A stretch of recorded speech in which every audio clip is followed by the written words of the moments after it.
when I was approached to do the project, I was just so excited that, I mean, the phrase that this is the largest anti-racism media campaign just got all sorts of ideas going in my head about what was possible and what could be done. And on the one hand, I mean, there are so many possibilities about how you can represent this issue, and to my mind, I just thought it might be quite powerful to ask people to listen to the experience of one person. I'd heard about Walter by reputation because I was out east and working on another project, and many people brought up his name just as a man who's kind of been around the East Coast, and he's kind of a keeper of the history. He's very open to sharing his experiences with people so that they might, learn from his experiences. And I knew that about him just, by his reputation. So I called him up on the phone. I'd never met him. He didn't know who I was, and I just asked within the first 3 minutes of the conversation. I told him a bit about the anti-racism project and asked him if he would be the subject for this piece, and he said yes, without hesitation. Africville is a community that was established in the 1800s, and it was settled by expatriate slaves, runaway slaves, freed slaves that just couldn't make their way in the northern states around the time of abolitionism, and so they went up to Canada, up to Nova Scotia. Then in 1969, Africville for many years, I mean, it was part of Halifax, but it was kind of like the ghetto of Halifax.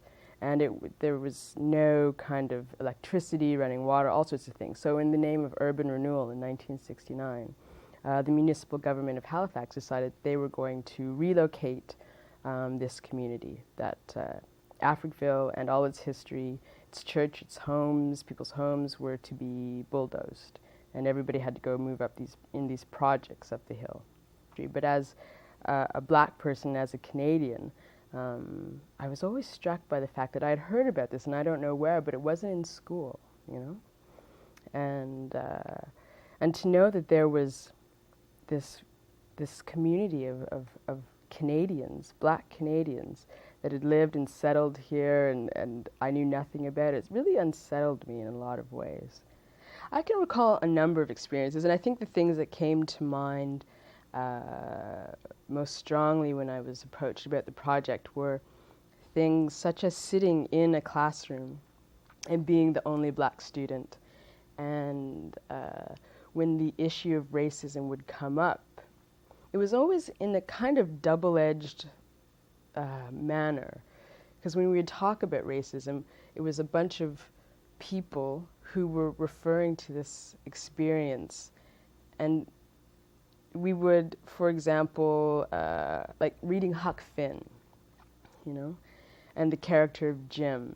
And so we'd be having this conversation about the literature and Mark Twain, and whenever there was a discussion about Jim, it would always be, nigger this, nigger that, and oh, isn't racism horrible? And yes, Jim was, they would point out all his flaws and speak about the stereotypes in such a frank manner. And in some way, being the only black person in that classroom, somehow I felt that the highlighting of all the negative elements that were suffered by characters like Jim were somehow pointed towards me.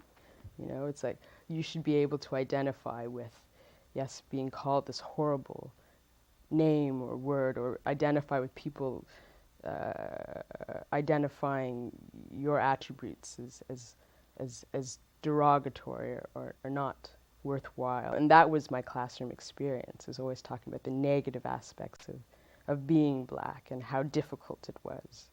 I never in school had an experience of talking about the enriching elements of being black and that cultural experience. Or there's that phrase that I don't see race, or to be colorblind is a really great thing. And I think that's kind of missing the point. You should see someone's color, and you should see the positive aspects of someone being different from you, because you have something to learn from them. I think if we can take that away, then, as Walter says, we can go anywhere,